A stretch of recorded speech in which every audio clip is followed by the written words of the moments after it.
del verano. Bueno, volvemos a recibir a Thaís Gadealara. Va. Bravo, Thaís. Buenísimo. Que seguíamos fuera de cámara, seguíamos hablando de la escaloneta, ¿no? Nos preguntábamos cuánto tiempo más vamos a seguir hablando. Yo confieso que como que tomé la decisión de decir, bueno, tengo que hacer una pausa, obviamente en diciembre, o sea, no puedo estar comunicando el cambio climático cuando estaba toda la vorágine, pero ahora tenemos que retomar, ¿no? Sí. Eso. Sí. A Pero la hasta par. yo creo que hasta 10 de enero, como decís vos, a veces decís, bueno, me quedo Cada en algún... tanto, sí. Estaría genial si alguno del equipo quiere hablar de cambio climático, bienvenido sea, Claro, porque haría bueno. más viral el tema. Pero bueno, mientras en este 2023 vamos a seguir disfrutando de lo que fue, de lo que es ser campeones, hoy te traje también un poco para tener en cuenta, ¿sos de los que planifican objetivos o cosas a mirar en el año? No a largo tiempo, pero sí Bien. a corto plazo. O sea que la primera mitad de 2023 podría ser un corto plazo. Para mí paso. es larguísimo. Es larg- Cuando hablo de corto plazo, hablo de ponerle de hoy hasta el martes que viene. Bueno, yo te... Corto. Claro. Ahí te agendo. Te voy a llevar un poquito, porque viste que todo con cambio climático es como que es más a largo plazo, pero decisiones que tienen que tomar hoy. Y te traje como 3 cosas desde distintas perspectivas a las cuales tendríamos que mirar durante la primera mitad del nuevo año. A nivel internacional, hay que ver cómo continúa lo que es el conflicto en Ucrania, la guerra, ¿no? Después de lo que fue lo que continúa siendo la invasión rusa en Ucrania. ¿Y por qué? Desde la perspectiva de cambio climático. Bueno, porque esto tuvo y sigue teniendo todo un impacto en lo que es el sistema energético, en lo que es el consumo y los precios, ¿no? De los combustibles fósiles, en donde un poco la guerra significó también para muchos países de Europa tener que, como el caso de Alemania, reactivar centrales a carbón, algo que uno diría, bueno, va en contra de los compromisos climáticos donde hay que transicionar hacia otras fuentes de energía. Esta reactivación obviamente fue temporal para poder abastecerse, porque lo que hoy está intentando hacer la Unión Europea es reducir la dependencia de combustibles fósiles, puntualmente de petróleo y de gas no procedente de Rusia, y buscar otras alternativas, diversificar su matriz energética para poder abastecerse sin dejar de cumplir, ¿no? También lo que es el compromiso climático. Entonces, esto va a ser importante y también va a ser de relevancia porque, así como lo fue la pandemia en su momento, pone otras cosas en agenda. Entonces, cómo continúa el conflicto va a ser también cómo la acción climática va a estar en la agenda o no de los distintos países, y hay que tener en cuenta también el precio de los combustibles, porque eso puede favorecer a la descarbonización o, por el contrario, puede seguir fomentando, ¿no? este sistema tan adicto a los fósiles que tenemos. Desde lo regional, tenemos que mirar a lo que desde el 1 de enero, ¿no? Están todos muy expectantes, que tiene que ver con el nuevo gobierno en Brasil de Lula da Silva. ¿Vos te acordás que en Egipto, cuando estaba ya en la COP27, en la conferencia climática, era como el rockstar Lula? Sí. Por eso digo, es la nueva la esperanza verde. Y podría Lula, decirse, ¿a nivel pero, mundial? A nivel mundial hay mucha expectativa, porque Brasil no deja de ser un país con el cual que es necesario que esté subido, digamos, a la acción climática. La Amazonía, bueno. Por la Amazonía, porque Brasil es el 7º país más emisor de gases de efecto invernadero a nivel global y el principal, o sea, el primer país emisor en la región de América Latina y el Caribe, con lo cual todo lo que haga o no Brasil en acción climática va a tener un impacto no solo a nivel de su territorio, sino también a nivel global. Por eso hay tanta expectativa desde la comunidad climática internacional de lo que pueda significar, y también en oposición a lo que venía. Realmente, o sea, Bolsonaro en un principio incluso había amenazado con irse del Acuerdo de París, no se terminó yendo, pero la postura de Brasil en las negociaciones siempre fue una postura difícil y de bloqueo. Y después de gobiernos en los que hizo Bolsonaro fue desmantelar políticas ambientales, eso se vio muy claro en el ejemplo de la Amazonía, en ir para atrás con políticas que buscaban justamente controlar las actividades ilegales que se hacían en la Amazonía, con lo cual hay mucha expectativa, y creo que en esta primera mitad del año hay que ver, bueno, cuáles van a ser esas políticas de tantas promesas que se vienen haciendo. Se habló de alcanzar la deforestación cero en la Amazonía y mejorar las regulaciones para controlar todas esas actividades no ilegales que están ocurriendo. Sí, hay que ver con qué se encuentra, ¿no? Hay que ver con qué se encuentra, hay que ver cómo el Congreso va a permitir o no avanzar en determinados proyectos o si se pueden frenar otros que van en detrimento de lo que es el ambiente. Hay mucha expectativa también por a quien volvió a elegir en el cargo de ministra de Medio Ambiente, que es Marina Silva, política y ecologista, o sea, histórica de lo que es la agenda verde, pero que también Marina en su momento había renunciado al cargo en uno de los gobiernos de Lula por diferencias en las políticas que tomaban otras áreas de gobierno. Así que siempre esto es un desafío porque acá hay que entender que las políticas ambientales no corresponden únicamente a lo que haga la cartera de ambiente. Claro. Tiene que estar articulado, o sea, depende que energía haga algo, que transporte, que agricultura, entonces... Claro, y me parece como que quedás expuesto, porque si decís, mirá... Sos el que pelea, sos el que le dice al otro, che, tenés que dejar de hacer esto porque tenemos que bajar emisiones. Digo, ha pasado acá también, en Argentina, y sí, es recurrente que ocurra eso, ¿no? De los conflictos entre las carteras. A veces no es jodido o jodida, es, mirá, si no salen 23... Claro, ¿El 23 o ninguna? ¿23 leyes o ninguna? Cuando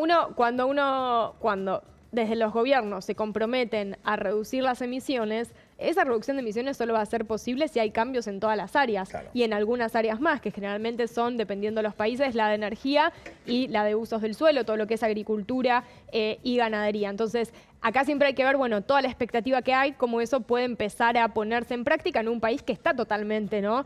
Dividido Brasil, pero también no solo pensarlo a nivel nacional, sino qué posibilidades hay de que la acción climática sea un elemento común en la región, que los países empiecen a actuar en conjunto.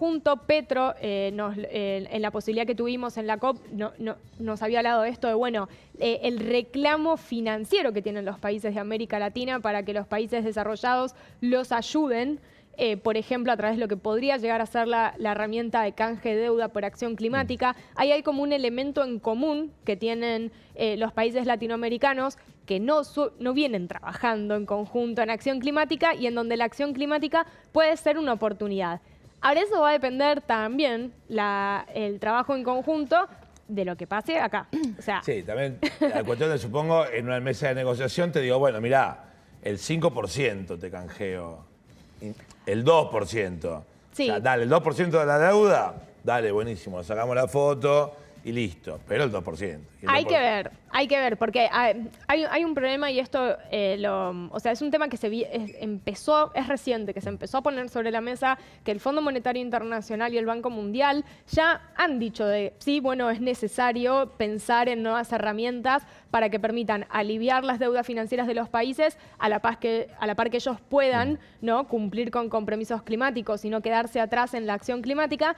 Pero no hay todavía una arquitectura financiera para eso. Entonces, claro, porque la inversión es la misma. Hay que modificar, claro, o sea, hay que dar ese marco. Y vos sabés que de hecho fue la primera vez en la decisión final de la última conferencia climática, la primera vez que se habla de esto, de la necesidad de que se empiece a modificar la arquitectura financiera para permitir este tipo de cosas. Que, para dar un ejemplo, para que se entienda qué sería esto, que a Argentina se le diga, bueno, que no devuelva un porcentaje de su deuda y que ese dinero, en lugar de devolverlo, lo invierta en acción climática. Entonces ahí después también vas a tener la otra parte de qué consideramos como acción climática, claro, cómo es la transparencia de todo ese proceso para asegurarse que finalmente el dinero vaya a destino. Por eso, es más complejo que cuando uno lo dice, pero puede ser eso algo en común que tienen los países de la región y que los pueda llegar a dejar un poquito las diferencias y hacerlos trabajar más en conjunto. Pero ¿por qué digo que hay que también mirar lo que pase acá? Porque bueno, estamos en año electoral, claro, y eso ya hay que empezar a verlo.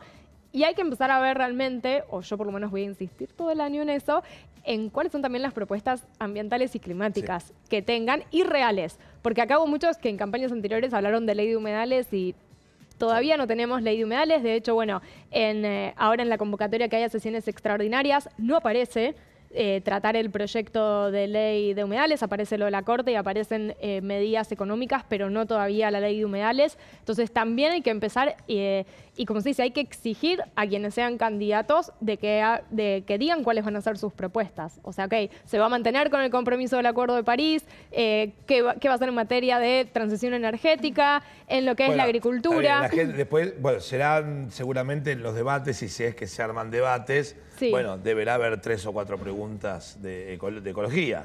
Sí. De ecología, de ambiente. La verdad que después, por lo que estamos viendo en el marco de con qué se tira cada uno, No hay propuestas no hay todavía. primero Sí. no hay propuesta, o sea, Sí. no hay propuesta de nadie. Se tiran juicios políticos por la cabeza, Sí. ¿no? Entonces decís, y qué sé yo. Pero bueno, hay que Si preguntar. la idea son tirarse Sí. juicios políticos por la cabeza, hasta llegar a la Sí. agenda verde. Sí, hay que preguntar. No O digo, sea, claro, hay que yo he preguntarlo. logrado, para lo que fueron las elecciones de 2015, he logrado en su momento en lo que era el diario, hablando justamente antes del papel físico, en lo que era el diario La Razón, que todos los candidatos en ese momento a presidente me respondieron las 5 mismas preguntas sobre propuestas ambientales.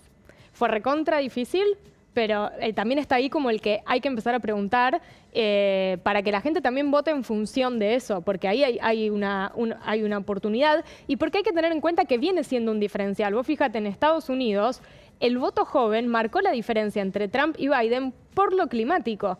Y ellos te decían, no es que Biden sea el candidato perfecto desde el punto de vista climático, pero frente a un negacionista y alguien que por lo menos dice que va a continuar con determinados compromisos, eligen eso y después obviamente los jóvenes con los que yo hablaba decían, después le vamos a seguir exigiendo más cosas a bueno, Biden. ese es un tema también. Pero- Si se responde, se entra en un nivel de exigencia. Obvio. Porque de la pregunta vendrá lo que dijiste y después vos dijiste ustedes eso, dijeron exacto. que y Pero no. creo que va a ser interesante o va a ser un desafío en cómo lograr que el tema esté en agenda. Sí, claro.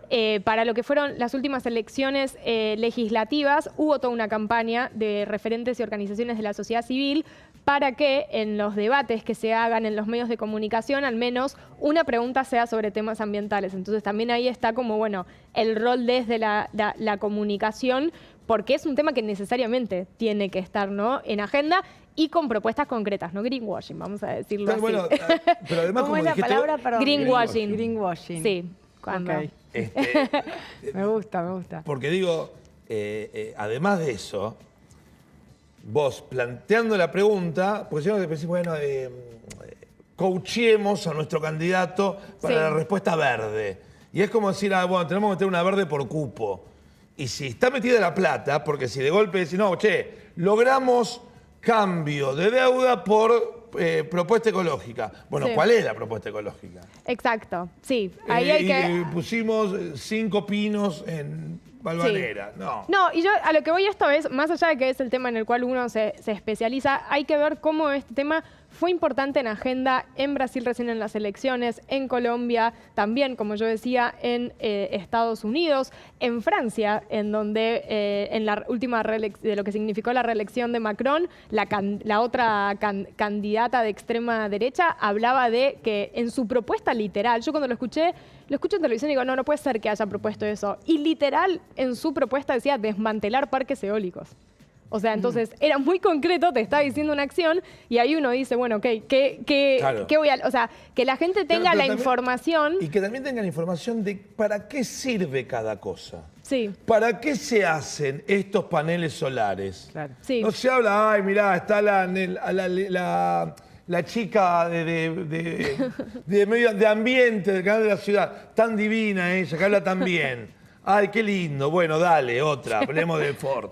¿Viste? Si no, pará, enterate para qué sirve. Sí, sí, sí. No, bueno, ahí está. Desmantelar parques eólicos, por ejemplo, ¿para qué sirve? No, estaría mal. estaría mal, desmantelarlos, claro. los parques eólicos. O sea, lo quería Bueno. desarmar, los ya existentes, y está mal porque hace justamente a la transición hacia la que hay que ir. No hay que continuar Claro. ni profundizar el sistema de fósiles, pero es eso. O sea, es también que las acciones no queden sueltas, como vos decís, es darle un Mirá, marco por ejemplo, y un contexto. Y vos nos vas a hacer decir mejor, yo leí la noticia y la vi en un reel de Instagram. Todas las superficies de casas o edificios, creo que en París, Sí. no sé si en toda Francia, que superen los 200 metros cuadrados tienen que tener sí o sí paneles solares. Claro, bueno. Listo. Está bien. Sí. Chau.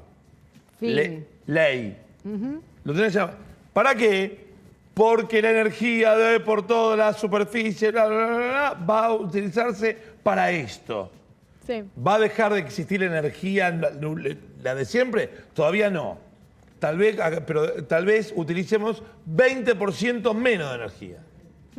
Bueno, vos ahí mencionaste París, en donde la alcaldesa Ana Hidalgo fue reelecta con una campaña que puso mucho foco en esto de profundizar el concepto de la ciudad a los 15 minutos, Bueno. que es Sí. que vos puedas satisfacer todas tus necesidades cotidianas de trabajo, salud, diversión, recreación, compras, en un rango de 15 minutos caminando o a bicicleta, que sería un principio que acá en la Ciudad de Buenos Aires, por la escala, se podría aplicar a nivel barrios, Sí, ¿no? claro. De 15 minutos, pero eso, en la campaña fue diferencial. Yo no te estoy hablando, quizás no, quizás sí, alguien hace de acción climática realmente como uno del principal lema de campaña, veo medio raro por el contexto de Argentina, pero sí creo que debiera estar, porque estamos en crisis climática y ecológica, y tiene que ser algo que ya ahora que empezamos el año electoral, ¿no? Hay que ver si el tema aparece o cómo presionar también para que, Por eso, para que el para que tema aparezca. para que Mirá. el tema aparezca y esté en las prioridades. Ese cartel famosísimo de Jon Favreau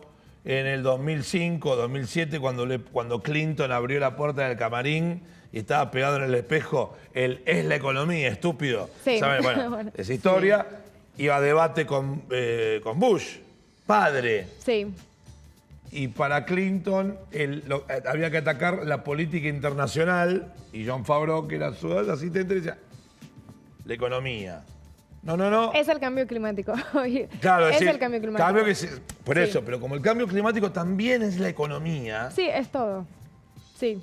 Hoy Ah, el cambio eso climático lo van a es un entender. problema Para económico mí, y financiero. La o clase sea, política lo va a entender Sí. cuando entienda que también es plata. sí. Que no es, ay, mirá, los chicos hicieron compost. Qué lindos. Sí. No, o sea, es más allá del compost. El compost es para los chicos, para los grandes, para los que quieran. Más manual, artesanal, una parte Sí. de compromiso. Pero lo Por eso, macro es otra cosa. Está complicado el año, pero esas tres cosas que yo creo que hay que mirar desde lo internacional, esto que decía, cómo continúa la guerra en Ucrania, regional, las primeras medidas de Lula en un contexto de un Brasil difícil, que va a estar dividido aún no, por lo que fue la votación, y acá empezar a ver con candidatos que todavía no hay formalizado, No saben, ¿no? claro. Pero empezar a ver si el tema está en agenda y si no, esto de cómo desde la ciudadanía y la comunicación hay que empezar a exigir a que el tema esté y a que haya propuestas, ¿no? Concretas. Después que esas propuestas se cumplan o no, bueno, yo siempre digo, Claro. Trump dijo en su propuesta de campaña, me voy a salir del Acuerdo de París y la cumplió. O sea, nos había dicho, no es que nos dijo que iba a continuar, no, lo dijo desde y lo continuó. O sea, entonces también es eso, después que sean propuestas, no esas, no ese tipo, pero que después también no se cumplan. Se cumplan. Thais, que tengas un gran Por fin de favor, semana. Muchas gracias. extendete en tu planificación y anotate eso para... Me lo voy a anotar, por supuesto. Vamos a estar muy al tanto. No, pero de verdad, sí. Podemos Aportar, aportar, claro, más obvio. vale. Bueno, Fer,